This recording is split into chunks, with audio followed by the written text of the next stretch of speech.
stranger knocked at Willa Beecham's door at 10 o'clock on a February night in a blizzard, and Willa gave him her last plate of stew because she was raised to. She was 31, widowed of a Colorado Springs freight driver 22 months back, running her late husband's small 40-acre claim at the mouth of Willow Draw alone. She had, in her pantry, half a loaf of bread and 1 plate of stew, warming on the back of the stove for her own supper, and a jar of preserves and a paper twist of coffee. She would not have breakfast in the morning if she gave the stew away. She gave it away anyway. The stranger was in his mid-30s. He was tall. He had a good black wool coat with the snow crusted on the shoulders. He had a bad limp. He carried a leather saddlebag. He said, at the door, "Ma'am, my name is Aaron Vale. My horse went down in the drift a mile back. I have walked. I am obliged for the light in the window. I would ask for shelter one night. I will pay whatever you ask." Willa said, "Sir, come in. There is stew. Sit at the stove. Take your boots off. Do not pay me. I am glad of the company." Aaron Vale took his boots off. He sat at the stove. She set the plate of stew in front of him. She poured him coffee. She sat opposite him at the plank table, with an empty cup for the courtesy of it. He ate. He did not eat quickly. He ate the way a man eats who has been raised to notice when a plate has been given. He looked up at her at the end. He said, "Ma'am, that was your supper." Willa said, "Sir, it was." He said, "You are a good woman."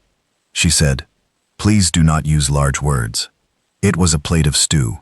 My mother would have haunted me for a week if I had shut the door on you." He said, "Then thank your mother for me." She said, "She is buried in Council Bluffs." He said, "Then thank her in your prayers tonight for me." Willa said, "I will." He slept on her parlor bench.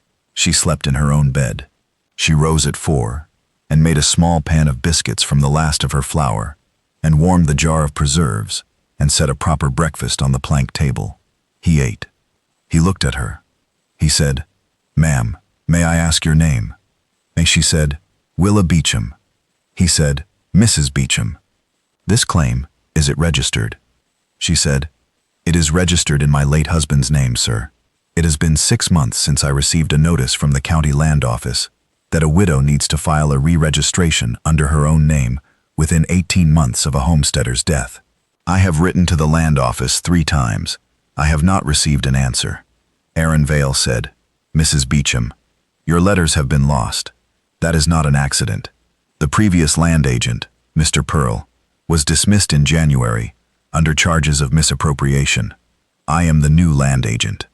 I have been riding a circuit of the outlying claims for a fortnight to give notice in person that the office has been restored and to invite all outstanding filings to come in without penalty. My horse went down a mile from your window because a mule wagon had rutted the trail in front of a badger hole. I am going to Willow Fork this morning. The county seat is Willow Fork. Come with me. Bring your papers.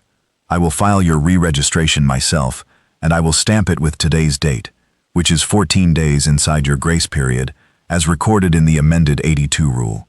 Your claim will be yours." Willa Beecham set her coffee cup down. She said, "Sir, that is a very large kindness for a plate of stew." Aaron Vale said, "Mrs. Beecham, that is not a kindness.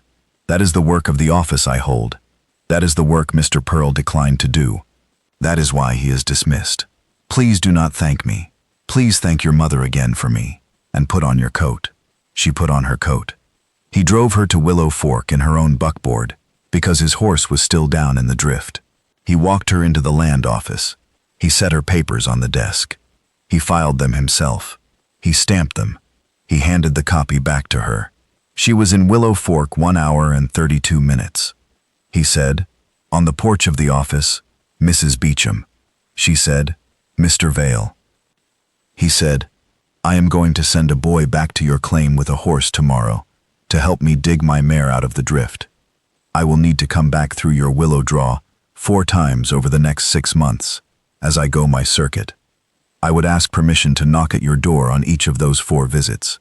I would not ask it for shelter. I would ask it for a plate of stew and a cup of coffee. I would pay for the stew this time. Would that be permissible?" Willa Beecham looked at him. She said, "Mr. Vale, It would be permissible. Do not pay for the stew. I have my claim now. I will feed you at my table for free. Aaron Vale said, "Ma'am, then I will come." He came in March. He came in May. He came in August. He came in October. Each visit he stayed the evening. Each visit he ate at her plank table. Each visit he spoke plainly and honestly and did not press. In August, she made him a peach pie.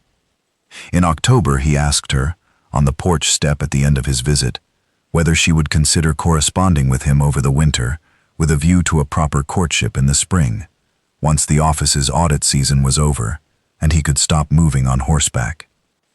Willa Beecham said, "Aaron, I would consider it. I have been considering it since the peach pie." He said, "Willa, so have I, since the biscuits." They corresponded through the winter. His letters were plain and honest, and once a week. Hers were plain and honest and once a week. He wrote out to her claim on the first Saturday of April, with a small, formal box of chocolate creams from Denver. He sat at the plank table. He asked her plainly. She said yes. The circuit preacher married Aaron Vale and Willa Beecham in the small parlor of the Willow Draw homestead on the last Sunday of May. Judge Callis rode out from Willow Fork to stand witness for Aaron. Old Nettie Wallace, Willa's nearest neighbor, stood witness for Willa. The county land office closed for the afternoon, and both deputies came to the wedding in their office clothes. Afterward, in the mild yellow evening of a May Colorado sundown, Willa sat with Aaron on the porch step of what was now their homestead. He put his arm around her waist. She said, "Aaron." He said, "Willa." She said, "I keep thinking about the plate of stew." He said, "So do I." She said, "It was the last plate of stew, and I gave it to a frozen stranger, and it turned out to be a whole new life." Aaron said, "It was not a plate of stew. It was 73 years of your mother in Council Bluffs, teaching you to open a door. That is what it was. I have thought about that stew since February. Thank her again for me in your prayers tonight." Willa said, "I will." 2 years on a warm September evening, Willa Vale sat on the porch step of the Willow Draw homestead with Aaron beside her and their small daughter Ada, 10 months old, asleep against her chest. Aaron had, in his official capacity as land agent, over the previous 2 years, personally located and re-registered 41 outlying claims that the previous agent Pearl had allowed to lapse. 9 of those 41 had been widows' claims. All 9 were now filed properly in the widows' names. Willa had heard about this from Judge Callis, who had ridden out in June to tell her, over coffee, that her husband had done more for the widows of the county in 2 years than the previous 6 agents had done in 20. Aaron had denied all of it that evening at supper. Callis had, in Aaron's absence at the stove, told Willa quietly that Aaron had denied it because Aaron did not want any of it to be traced to a plate of stew in a February blizzard. Willa had smiled. Now, in September, she said, "Aaron." He said, "Willa." She said, "There was a widow at the Mercantile today, asking about registering a small claim near Lookout Draw. Her name is Miss Talon. She is 50, and her husband died 6 months back. She has not filed. She is afraid to." Aaron said, "I will ride out on Monday." Willa said, "I told her you would." Aaron said, "Good." Willa said, "Please stop for stew on the way home." Aaron said, "Please have some ready. That is a joke I am making. I know you will." Willa laughed once. Ada stirred against her chest and did not wake.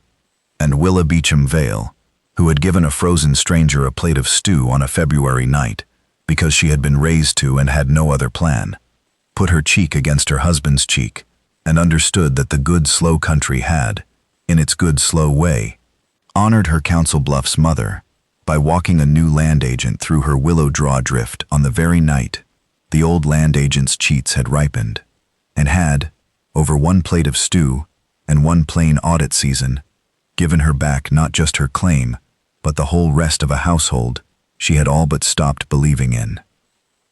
And so it had.